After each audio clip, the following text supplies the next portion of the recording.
Binsun TV, saluran dakwah Samarinda.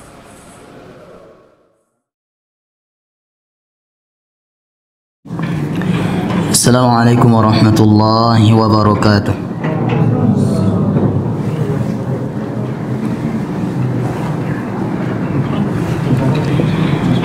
Alhamdulillah rabbil alamin, wassalatu wassalamu ala rasulillah wa ala alihi wa ashabihi wa man tabi'ahum bi ihsanin ila yaumiddin. Ya ayyuhalladzina amanu taqullaha haqqa tuqatih wa la tamutunna illa wa antum muslimun. Ya ayyuhan nasu taqu rabbakumul ladzi khalaqakum min nafsin wahidah wa khalaqa minha zawjaha wa batha minhuma rijalan katsiran wa nisaa'a wattaqullaha alladzi tasaaluna bihi wal arham innallaha kana 'alaikum raqiba. Ya ayyuhalladzina amanu taqullaha wa qulu qawlan sadida yuslih lakum a'malakum wa yaghfir lakum dhunubakum wa man yuti'illaha wa rasulahu faqad faza fawzan 'azima. Amma ba'd, fa in asdaqal hadithi kitabullah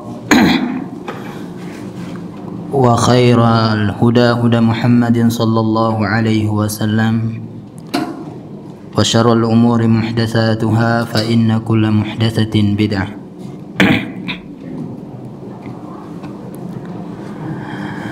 Alhamdulillah, pada malam hari ini Allah kembali mempertemukan kita dalam majlis yang termasuk kebun atau taman surga, sebagaimana yang telah disebutkan oleh Nabi SAW, Riyadul Jannah, taman di antara taman surga. Kenapa disebut taman surga? Karena sebagaimana taman-taman yang ada di dunia, seseorang kalau merasa ada kesedihan yang menghampirinya atau ada sesuatu yang menjadikan hatinya sakitkah atau yang lainnya, maka kebanyakan dari mereka mencari kebahagiaan, di antaranya adalah pergi ke taman-taman yang ada di dunia ini. Ketika mereka datang ke sana, mereka merasa bahagia, hilanglah kesedihan yang ada di hatinya. Namun setelah kembalinya ke rumah, kembali sedih. Nah, begitu juga dengan majelis ilmu agama. Ketika kita datang ke majelis ilmu agama, karena sebagaimana taman yang ada di dunia, kita merasa bahagia, hati kita tenang, sebagaimana yang disebutkan oleh Rasulullah SAW, penuh dengan rahmat kasih sayang Allah Subhanahu wa taala. Namun kebahagiaan yang kita dapatkan adalah kebahagiaan yang sejati, kebahagiaan di dunia maupun di akhirat. Beda dengan taman selain majelis ilmu agama, seperti taman Samarinda misalnya, datang ke sana itu merasakan kebahagiaan ketika di sana aja. Namun ketika sudah keluar, maka kembali merasakan apa yang telah dirasakan sebelum ke taman. Nah, tapi namun kalau kita duduk di majelis-majelis ilmu agama, maka kita akan mendapatkan janji Rasulullah SAW.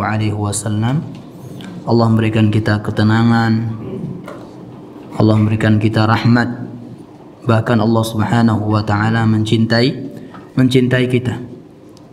Dan inilah jemaah yang kita cari di dunia ini, di antaranya adalah bagaimana Allah Subhanahu wa taala mencintai kita. Bagaimana Allah Subhanahu wa taala mencintai kita, bukan hanya sekedar dakwah belaka, bukan hanya sekedar pengakuan saja. Cinta Allah katanya, namun tidak seperti yang dikatakan oleh lisan mereka. Ya, lisanul maqal, ya lisan mereka ini mengatakan cinta Allah.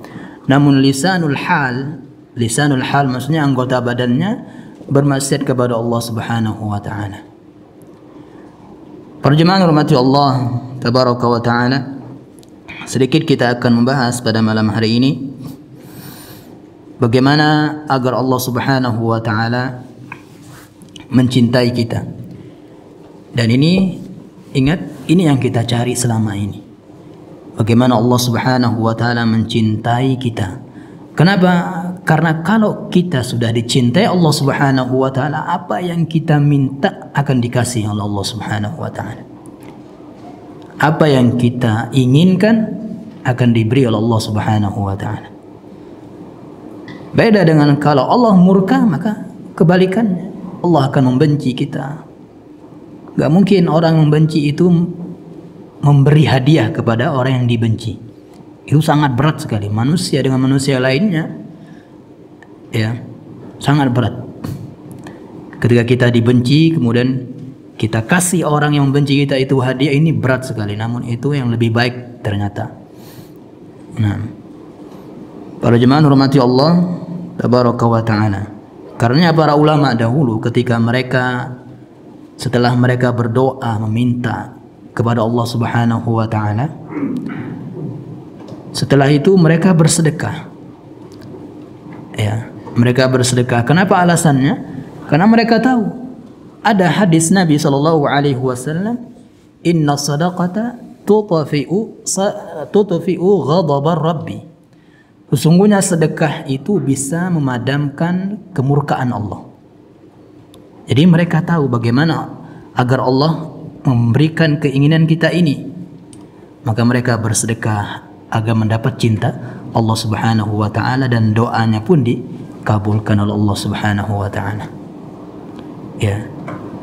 Bagaimana kecerdasan para ulama dahulu dalam mengamalkan hadis-hadis Nabi sallallahu alaihi wasallam.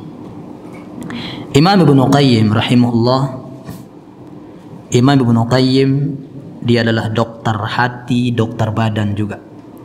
Ya. Karena ada kitab beliau Tibbun Nabawi, ya, ilmu kedokteran Nabi.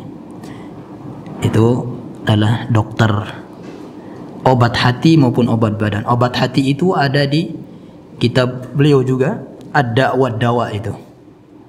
Ya. Ada wadawa itu obat hati. Oleh karena itu jemaah, para ulama mengatakan siapa saja yang mempelajari kitab dua ulama ini, Syekhul Islam kemudian muridnya Imam Ibnu Qayyim rahimahullah, kalau kita mempelajari dua kitab ini dan memahaminya, maka menjadi ulama. Ya. Makanya Syekh As-Sa'di, Syekh Al-Utsaimin rahimahullahu ta'ala, dan yang lainnya seperti Syekh Muhammad bin Abdul Wahhab, ya, menjadi ulama karena banyak membaca kitab dua ulama ini. Ya, Syekhul Islam kemudian Syekh Imam Ibnu Qayyim rahimahullahu ta'ala. Nah, Imam Ibnu Qayyim menyebutkan al-asbabul asyrah, 10 sebab agar Allah Subhanahu wa taala mencintai kita. Yang pertama, as-sababul awal qiraatul Quran bitadabburin wa tafahumi lima'anihi wa ma urida bihi. Membaca Al-Quran bitadabbur. Nah, sebentar lagi kita insyaallah akan Ramadan jemaah. Ya, dengan izin Allah kita akan bertemu dengan Ramadan. Allahumma balighna Ramadan wa nahnu fi sihhatin wa afiyah. Nah, jadi perbanyaklah dari sekarang jemaah untuk minta kepada Allah agar bertemu dengan bulan Ramadan. Qiraatul Quran, membaca Al-Quran bitadabbur, bukan hanya sekedar membaca saja, akan tapi juga dengan menghayatinya. Wa tafahumi lima'ani, kemudian memahami maknanya. Ya. Dan ini sering kita sebutkan dalam kajian kita. nasihat-nasihat untuk membaca Al-Quran dan membaca terjemahannya. Ya, membaca Al-Quran dan membaca terjemahannya atau tafsirnya. Bahkan sekarang ini sudah ada tafsir ringkasnya gitu. Bahkan sudah diterjemah. Coba antum luangkan waktu antum 5 menit saja setiap hari. Ya. Kebahagiaan akan diraih, akan kita raih ya. Nah.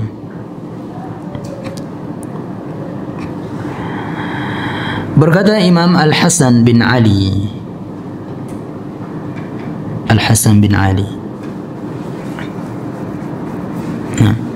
inna man kana qablakum ra'aul Qur'ana rasaila min rabbihim. Sesungguhnya di antara orang-orang sebelum kalian, mereka memandang Al-Quran itu adalah surat, ya, rasail, risalah, surat-surat min rabbihim, dari Rabb mereka. Fakanu yatadabbarunaha bil-lail. Mereka mentadabburi Al-Quran itu di malam hari. Memang jemaah, kalau kita ingin menghafal Al-Quran itu enak di malam hari. Ya, menghayati Al-Quran itu lebih tepatnya di malam hari. Makanya para ulama dahulu mengatakan, kalau seandainya tidak ada malam hari untuk saya bersendirian dengan Allah Subhanahu wa taala, saya nggak mau hidup di dunia, kata para ulama itu. Ya. Kalau seandainya nggak ada malam hari untuk saya sendiri bersama Allah Subhanahu wa taala, ibadah khalwah, saya nggak mau hidup di dunia, katanya. Bagaimana para ulama merasakan kelezatan malam. Ya. Terlebih lagi di musim syita ini, ya, yaitu musim dingin. Musim dingin itu siangnya itu lebih panjang daripada malamnya. Ya. Kebalikannya, siang itu lebih pendek daripada malamnya. Makanya para ulama salaf dahulu mengatakan marhaban bisyita, selamat datang. Mereka gembira menyambut musim dingin itu. Ya. Karena di siang harinya mereka enak berpuasa karena pendek. Di malam hari mereka juga enak, lezat beribadah kepada Allah Subhanahu wa taala karena panjang waktunya untuk ibadah. Nah, itu ulama salaf dahulu jemaah.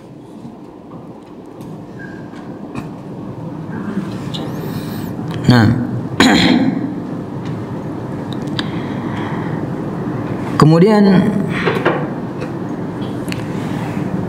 yang kedua adalah at-taqarrubu ila Allah bin nawafili ba'da al-fara'idhi. Mendekatkan diri kepada Allah dengan salat-salat sunnah. Dengan salat-salat sunnah. Ba'dal faraid, tentunya setelah fariḍah, setelah yang fardu. Nah, di bulan Ramadan kita akan dapati, ya, orang-orang yang tertipu. Mereka lebih mementingkan yang sunnah daripada yang fardu. Ya. Bagaimana itu? Seperti mereka kalau tarawih, mereka berduyun-duyun ke masjid. Tarawih kan hukumnya sunnah. Namun ketika sudah nyampe, bahkan datangnya mereka itu setelah sholat isya. Isyanya di rumah. Laki-laki itu. Isyanya di rumah, tarawihnya di masjid. Ya. Maka Imam Ibnu Katsir, Imam Ibnu Hajar rahimahullah mengatakan, siapa saja yang mengedepankan yang sunnah daripada yang fardu, maka maghrur. Ya, maghrur itu tertipu. Siapa saja yang mengedepankan yang fardu, yang wajib daripada yang sunnah, maka itu ma'fu, tidak mengapa. Ya.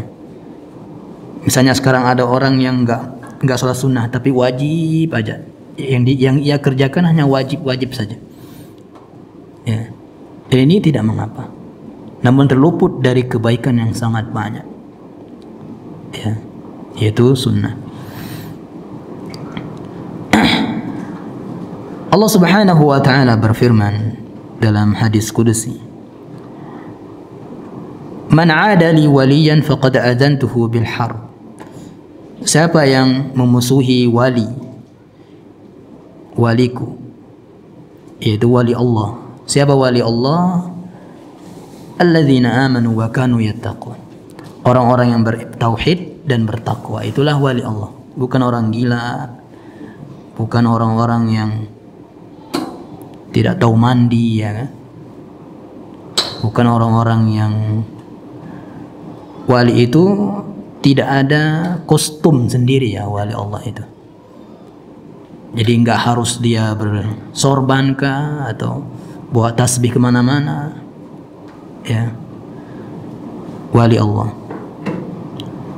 Jadi para orang-orang yang para petani, para pedagang, para pemulung, semuanya bisa jadi wali Allah. Ya. Semuanya bisa jadi wali Allah. Yang penting beriman dan bertakwa. Nah, itu syaratnya jadi wali Allah itu. Beriman dan bertakwa. Dan kewalian kita itu, ya, kalau kita taatnya 80%, maka 80% itulah kewalian kita. Ya. Misalnya 40%, maka yang 40% itulah kewaliannya kepada Allah Subhanahu wa taala, wali Allah. Ya. Nah. Jadi siapa yang memusuhi wali Allah, faqad adzantuhu bil harb. Maka saya telah mengumumkan untuk berperang dengan dia. Ya, saya memusuhi wali Allah.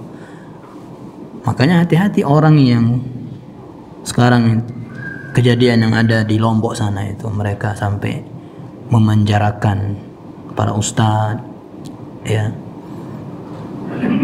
dan lain lagi. Dan masih banyak lagi rentetan-rentetan kejadian setelah itu, ya. Katanya dakwahnya nggak boleh berdakwah lagi dan seterusnya, ya.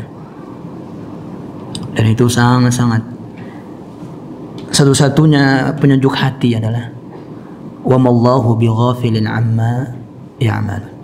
Allah nggak akan lalai dari apa yang mereka kerjakan, ya, apa mereka perbuat. Allah nggak akan lalai, pasti Allah balas itu. Nah, jadi ini salah satu yang akan diperangi oleh Allah Subhanahu wa taala, yaitu ini, siapa yang memusuhi wali Allah. Kemudian yang kedua adalah pelaku riba itu, ya, pelaku riba juga akan diumumkan perang oleh Allah Subhanahu wa taala. Wa ma taqarraba ilayya 'abdi bi syai'in ahabba ilayya mimma aftaradtuhu alaihi. Dan tidaklah hambaku itu mendekatkan dirinya kepadaku dengan sesuatu yang lebih aku cintai dari apa yang aku wajibkan atas dia. Ya. Jadi Allah itu lebih mencintai hal yang fardu daripada yang sunnah. Ya. Karena hukumnya wajib. Wajib itu lebih atas kedudukannya daripada yang sunnah. Nah. Wala yazalu 'abdi yataqarrabu ilayya bin nawafil. Ketika hambaku senantiasa, nah di sini wala yazalu, di sini senantiasa. Yang namanya senantiasa itu sering, ya. Wala yazalu 'abdi, siapa saja yang senantiasa mendekatkan dirinya kepadaku bin nawafil, dengan hal-hal yang sunnah. Entah itu puasa, entah itu salat, sedekah dan seterusnya. Ya. Hatta uhibbahu, sampai saya mencintainya.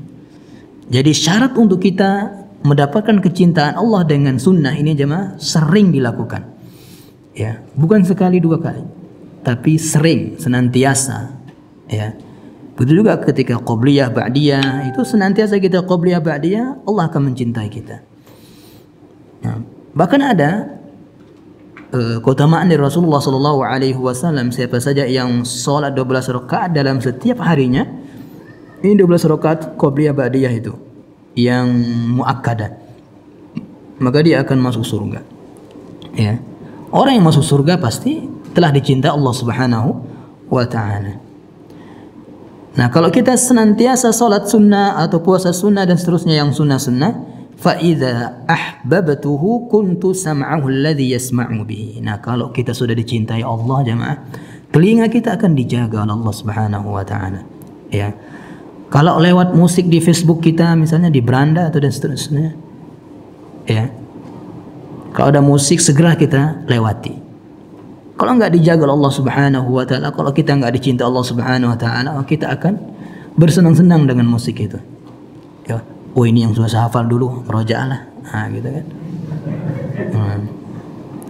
Wa basarahu alladhi yubsiru bihi. Mata kita juga, ya. Di YouTube itu cuma kalau kita buka YouTube itu iklan, kan ada iklan dulu itu. Kalau HP itu nggak dikecilin itu musiknya ada terus ya kan. Ada juga yang lah apa namanya itu ya. Banyak. Makanya dosa kita ini banyak aja mah. Apalagi kita yang sering pegang HP, main Facebook dan seterusnya. Ya, banyak dosa kita. Kita hanya nggak sadar saja. Ini bisikan iblis, bisikan jin setan ini. Ya, kita nggak sadar. Nah, mata kita akan dijaga oleh Allah Subhanahu wa taala kalau kita sudah dicintai Allah. Wa yadahu allati yabtishu biha. Begitu juga dengan tangan kita dijaga. Wa rijlahu allati yamshi biha. Kaki kita juga akan dijaga. Wala in sa'alani la utiyannahu. Nah, ini. Kalau dia minta kepadaku, pasti saya akan kasih. Kalau kita sudah dicintai Allah jemaah, apa yang kita minta dunia akhirat kita akan dikasih. Wala in ista'adzani la u'idhannahu. Kalau dia minta perlindungan kepadaku, saya akan lindungi. Nah, perlindungan dari orang-orang yang zalim di dunia, bahkan perlindungan di akhirat lebih utama, Allah akan lindungi kita. Nah. Namun ingat, jangan sampai tadi yang tertipu. Yang sunnah dia semangat sekali, yang wajib nggak semangat. Nah, itu nggak dapat. Ya. Jadi syaratnya yang pertama harus kita kedepankan yang wajib. Yang kedua, senantiasa melakukan sunnah ini. Hal-hal yang sunnah. Maksudnya senantiasa tadi banyak. Sering kita lakukan perkara sunnah. Nah. Yang ketiga, dawamu dzikrihi ala kulli halin. Dawamu dzikrihi ala kulli halin. Senantiasa selalu mengingat Allah, berzikir kepada Allah atas setiap keadaan kita. Ya. Dan kalau kita sadari jemaah, kalau kita ingat-ingat, ya. Ternyata dari bangun tidur lagi itu zikir semua isinya. Ya. Sebelum tidur zikir, ada doanya. Bahkan kalau nggak bisa tidur pun ada doanya.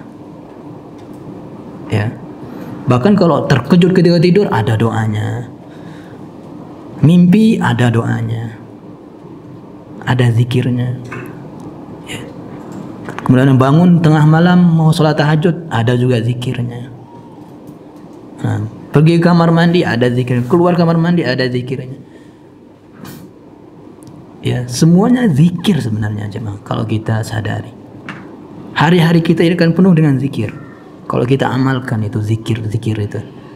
Buka baju, lepas baju, pakai baju ada zikirnya. Ya.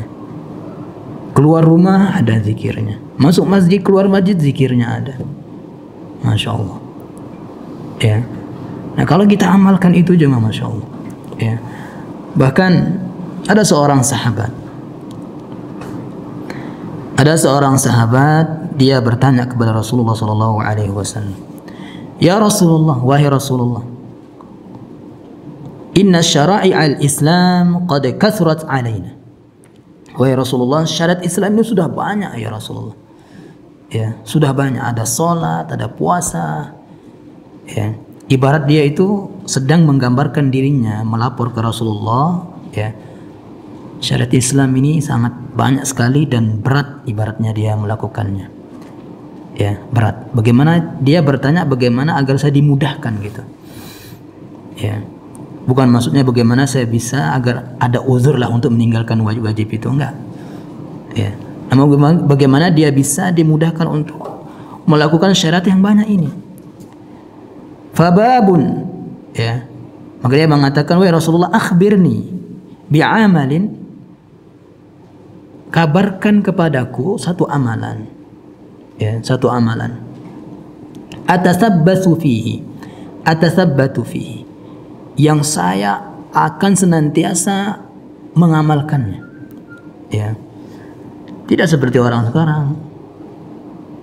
Ya, orang sekarang kan ijazah sanad solawat kah, ijazah sanad ini.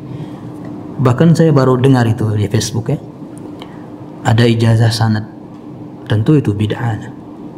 Ya. Ya Rasulullah, ya Abuna, ya Rasulullah katanya. Wahai bapak kami, bapak rohani kami. Bahkan di akhir videonya itu ada wahai bapak Tuhan kami katanya. Ya, nanti juga akan lewat di Facebook antum tuh. Ya. Nah, bukan itu ijazah. Nah, lihat para sahabat ini, masya Allah. Dia minta kepada Rasulullah SAW agar bagaimana dia dimudahkan untuk mengamalkan yang wajib-wajib ini, yang banyak ini syarat-syarat Islam ini. Apa kata Rasulullah?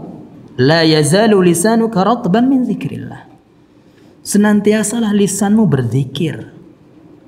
Ya, senantiasalah lisanmu berzikir. Basahi lisanmu berzikir kepada Allah Subhanahu wa taala. Ya. Betul jemaah. Kalau kita senantiasa berzikir, itu yang wajib itu sangat mudah untuk kita lakukan. Ya. Makanya kata Syekh Abdul Razak Hafizullah Ta'ala, di antara cara agar kita ringan untuk ibadah itu adalah banyak zikir. Ya, banyak zikir. Bukan zikir-zikir bid'ah ya. Nah, dan kenapa orang-orang luar sana itu mereka enggak rajin ibadah gitulah katakan? Karena zikirnya bid'ah semua. Ya. Zikirnya bid'ah, salawatnya bid'ah, zikirnya bid'ah. Ada zikirnya Allah hu ya. Hu itu malas sudah itu baca Al-Qur'an orang seperti itu. Jamin. Ya. Huwa. Bahkan sengaja itu memperpanjang rambutnya untuk zikir. Ya. Bawa ke atas rambutnya. Ada itu sufi seperti itu.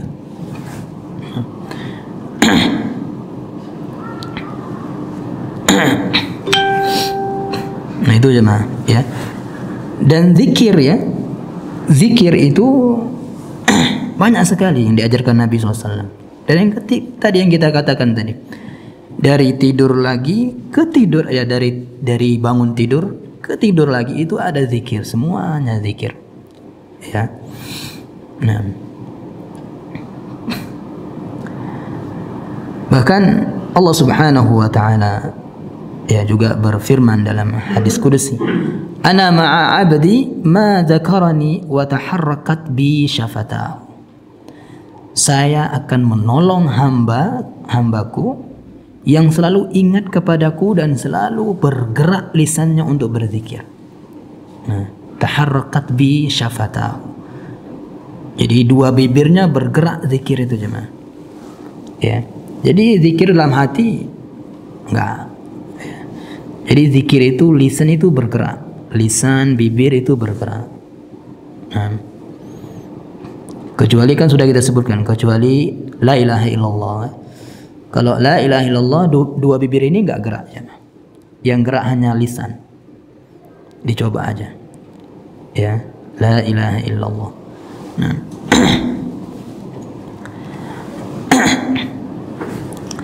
Rasulullah sallallahu alaihi wasallam juga bersabda,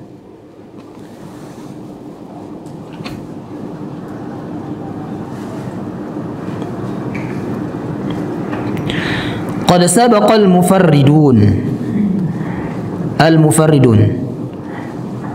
Wahai para sahabatku, orang-orang al-mufarridun itu telah ya mengalahkan kita, telah mengalahkan kalian.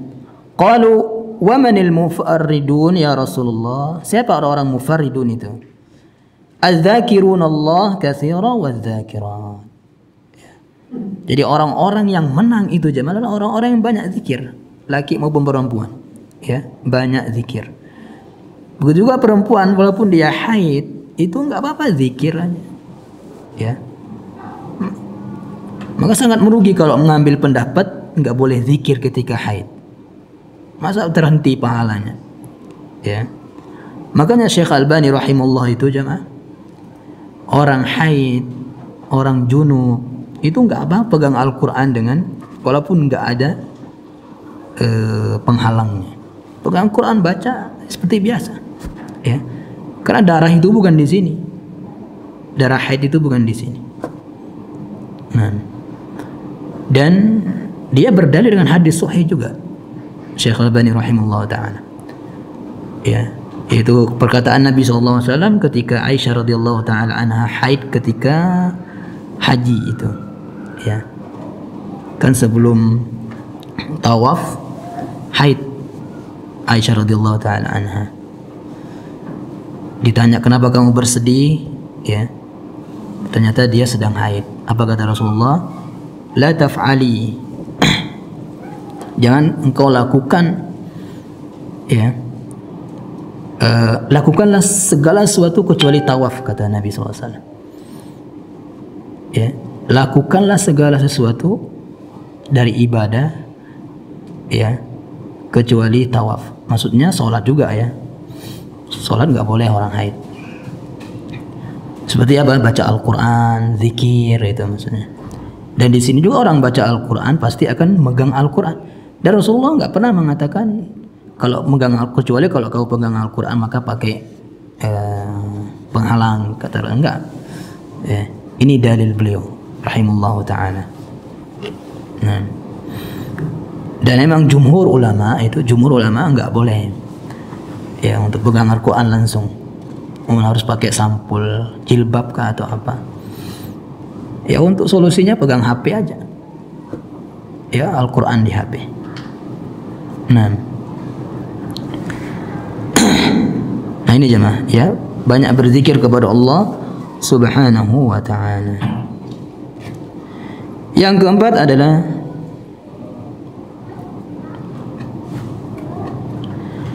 isaru mahabihi ala mahabika inda ghalabatil hawa. Mengedepankan apa yang dicintai Allah atas apa yang kita cintai ketika kita dikalahkan oleh hawa nafsu. Ya.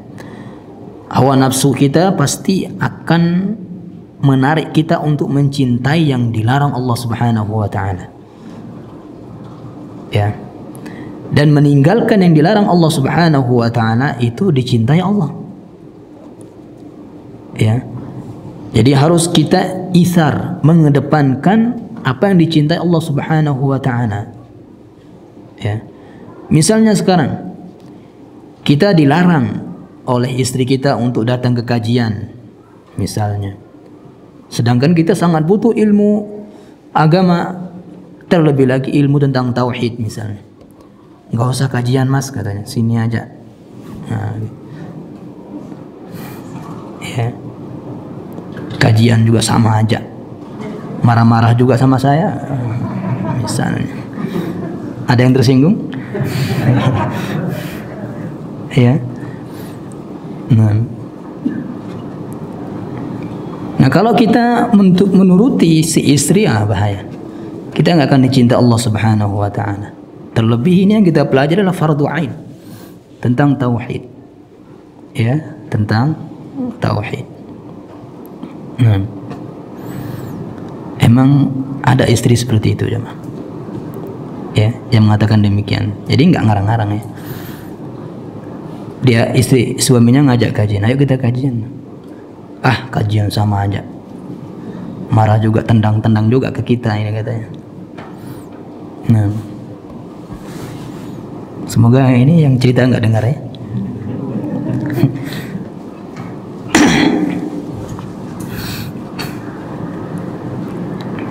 Jadi itu jemaah. Jadi kalau kita kajian itu tampakkan perubahan ya di depan istri kita ya. Nah, tampakkan perubahan. Namun istri kita itu sangat takut dengan perkara halal ini jemaah. Apa itu? Iya. Nah, Nah itu juga jemaah. Ya. Kita harus mengedepankan cinta Allah Subhanahu wa taala. Nah. Namun ingat ya syarat-syaratnya ya. Jangan mengedepankan hawa nafsu. Ya. Ini kajiannya sepekan sekali, bicaranya besar, pengen poligami. Ilmunya mana ilmu mau poligami? Ya. Sudah sering kita katakan, semakin beristri itu semakin wajib untuk menuntut ilmu agama. Ya. Dan kebanyakan sedikitlah di antara orang-orang yang semakin dia disibukkan dengan istri-istrinya itu lupa dengan majelis ilmu agama. Ini yang ditakutkan. Ya, ini bukan nakut-nakutinya. Illa man rahima rabbuh. Ya, kecuali yang telah dirahmati Allah Subhanahu wa taala. Nah, kalau antum mampu dan istiqamah menuntut ilmu agama, maka silakan. Yang kelima, mutala'atul qalbi li asma'ihi wa sifatihi. Hati kita ini selalu ingat ya dengan nama dan sifat Allah Subhanahu wa taala. Dengan nama dan sifat Allah Subhanahu wa taala. Maksudnya adalah muraqabah ini jemaah. Jadi nama dan sifat Allah itu kalau kita pelajari jemaah ya, itu akan melahirkan muraqabatullah. Itu akan melahirkan 3 rukun ibadah itu. Ya, khauf, mahabbah, raja. Ya. Kapan ini kita akan dapatkan jemaah? Kita akan dapatkan ini kalau kita mempelajari nama dan sifat Allah. Al-Asmaul Husna itu. Ya. Makanya Syekh Abdul Razak mengarang kitab Hafizullah taala ya, Fikih Al-Asmaul Husna, Fikih Al-Asmaul Husna. Ya. Jadi ada fikihnya nama dan sifat Allah itu, bukan hanya sekedar nama saja, enggak ya. Ya. Jadi ada kandungan-kandungannya tentang misalnya Al-Karim ini apa? Faedah yang kita dapatkan di nama Allah ini. Ya. Baru kita amalkan konsekuensi nama tersebut. Misalnya Allah Maha melihat. Nah, ini bagaimana cara mengamalkan Allah Maha melihat ini? Dan di antaranya adalah kalau kita ingin bermaksiat, ingat itu Allah Maha melihat. Nah, itu akan melahirkan rasa khauf, takut untuk bermaksiat. Ya. Nah, itu nama dan sifat Allah. Makanya Imam Ibnu Qayyim di sini mengatakan, la yusafu bil ma'rifati illa man kana 'aliman billah wa bit tariqil musili ila Allah. Ya. Seseorang itu tidak disifati dengan ma'rifah. Ya. Seorang itu tidak disifati dengan ma'rifah, yaitu ahli ilmu. Ya. Orang itu enggak dikatakan ahli ilmu kecuali kalau dia alim dengan Allah Subhanahu wa taala. Maksudnya mengetahui Allah. Bagaimana cara mengetahui Allah? Ya dengan mempelajari nama dan sifat-sifatnya. Ya. Dengan mempelajari nama dan sifat-sifatnya. Dan ingat ya, nama Allah itu, nama dan sifat Allah itu bukan untuk zikir jemaah. Ya, bukan untuk zikir. Sekarang kan ada zikir-zikir al-kafi, wajadanal kafi katanya kan. Itu anak kecil, kasihan anak kecil itu. Saya sering dengar dekat rumah itu, kasihan anak kecil ini diajarkan gitu. Ya. Kemudian habis sholat juga ya, asy-syafi, al-kafi, dan banyak. Bukan itu. Ya, cara mengamalkan al-asmaul husna itu. Nah, sudah kita jelaskan juga. Al-asmaul husna itu cara mengamalkannya adalah untuk berdoa, tawassul ya. Untuk bertawassul dengan namanya. Kemudian juga untuk tadi mengamalkannya. Dan juga orang banyak salah memahami ini jemaah. Siapa saja menghafal 99 nama Allah masuk surga. Ya. Dikira menghafal saja, enggak. Ya. Namun menghafal, mempelajari dan mengamalkan ini 3 ini, baru dia diganjari dengan surga. Kalau menghafal saja tapi dia masih ngerokok, minum khamar, ya. Sekarang banyak anak-anak pang itu jemaah hafal Asmaul Husna. Bahkan hafal matan nahwu jemaah. Alfiyah yang 1000 bait itu dihafalnya sama mereka. Ya. Enggak ada artinya kalau enggak diamalkan. Nah. Dan pengamalan itu setelah dipelajari. Ya, setelah dipelajari. Nah. Yang keenam, musyahadatu birrihi wa ihsanihi wa alaihi wa ni'amihi al-batinah wa zahirah. Menyaksikan bagaimana kebaikan, kenikmatan Allah Subhanahu wa taala kepada kita. Ya.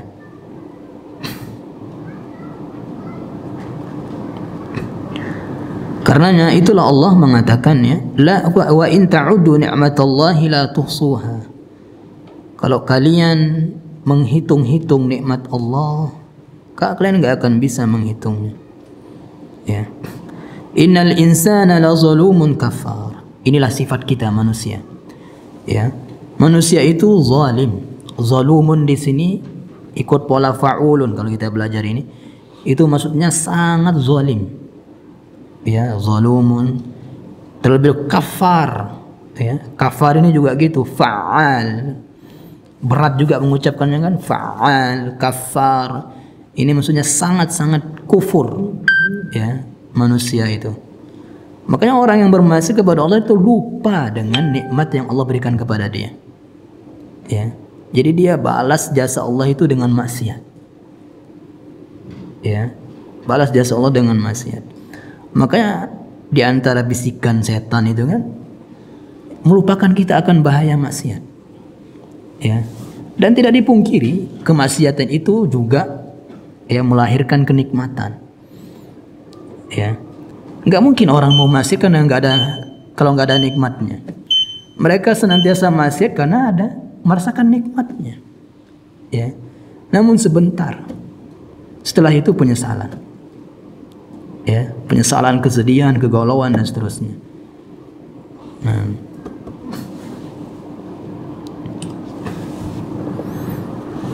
Nah, kalau kita ingat selalu nikmat Allah Subhanahu wa taala jemaah, maka itulah yang akan mendatangkan amalan yang ingin beramal soleh sehingga Allah akan mencintai kita.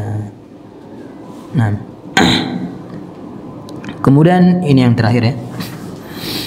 Al-khalwah bihi waqtan nuzulil ilahi. Ini khalwah ya. Menyendiri bersama Allah Subhanahu wa taala ketika turunnya Allah di langit pertama itu. Ya, langit dunia. Ini al-khalwah. Walaupun 1 rakaat jemaah. Ya, jangan tinggalkan yang namanya salat malam itu. Ya. Syaraful mu'min qiyamuhu bil-lail. Kemuliaan seorang mukmin itu adalah qiyamuhu bil-lail. Salat malam di malam hari. Ya. Kan salat malam ini jemaah lebih baik setelah salat sunnah. Yang paling afdol itu salat malam dari salat sunnah yang lainnya. Yang paling afdol adalah salat malam. Karena salat malam ini urutannya setelah salat wajib. Salat wajib pertama, yang kedua salat malam, ketiga baru salat sunnah lainnya. Nah itu. Ya.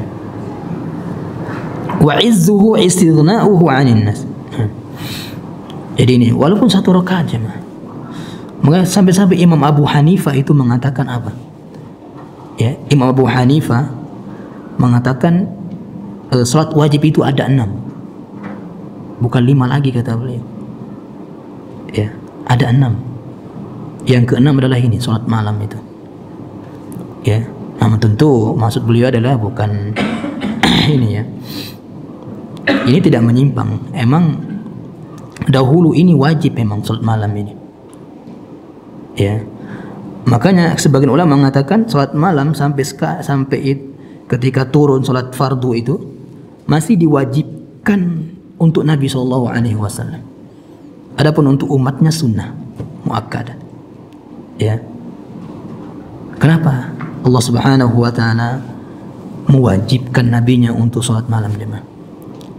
Agar ringan untuk mengerjakan risalah. Ya, kan dakwah itu, jemaah, banyak rintangan dakwah. Rintangan dakwah mengajak orang kepada kebaikan itu. Banyak rintangannya. Nah, untuk ya agar kita ringan menghadapi rintangan-rintangan itu adalah dengan salat malam. Ya, dengan salat malam. Nah, makanya kalau kita melihat jemaah ustadz-ustadz kibar kita itu, masya Allah, kalau kita cerita dengan mereka tentang mereka itu, bagaimana salat malam mereka itu, masya Allah, ya, seperti nggak kenal lelah jemaah. Ada yang pulangnya itu, pulang dakwah itu jam 2 malam, jam 2 pagi, sempatnya salat malam dulu, ya. Jadi masya Allah jemaah. Nah, ada juga yang terkenal dengan bacaan Qur'annya, yang istiqomah baca Al-Quran setiap paginya, selalu kita dengar lewat rumahnya aja sedang baca Al-Quran, para ustadz-ustadz kita itu. Nah itulah jemaah, ya, di antara yang mendatangkan kecintaan Allah, mencintai kita, ya. Ini di antaranya, masih banyak lagi. Nah, insyaallah kita lanjut di pertemuan berikutnya, kita bahas kembali tentang akidah. Subhanallah bihamdihi, asyhadu an la ilaha illa anta, astaghfiruka wa atubu ilaik. Assalamualaikum warahmatullahi wabarakatuh.